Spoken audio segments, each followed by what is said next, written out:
Hello, I am Mantas from InnovaPoint, and today I'll demonstrate how you can export your SharePoint list items to Word and have it ready for printing.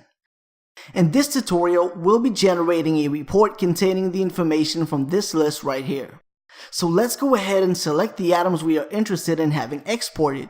If you want all of your list items to appear in your report, simply don't select anything. Alright, let's open up the JungleDocs app from the ribbon. This is the page where all of your export rules are located. As you see, we currently only have the default option labeled Export List to Word. Now before we go any further, this shows how many list items will be displayed in your report.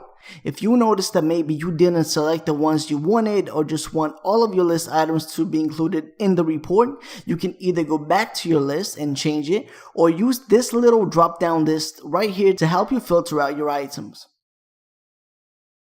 So once we're happy with our selections, we select the rule we want and click Generate Document. We wait for it to download,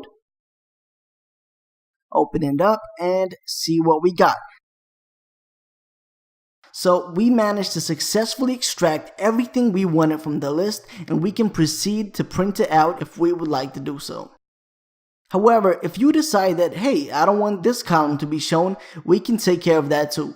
We then need to go back to the list and hide the column by selecting Edit Current View,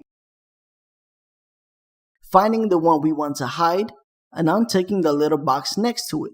Then we click OK, and there we go. Since it's not in our view, it will not show up the next time you decide to generate a report. Matter of fact, I'll just demonstrate right now. You'll see that once I repeat the process, we'll have all the columns in the report except for the one that we removed from the list view. So again, select the desired items, go to the JungleDocs app, and then generate a document with the rule you want to use. So here we go. We open it up. And as you see, the column that we removed from the view is also removed from our report. So thank you for watching, and I hope that you found this helpful.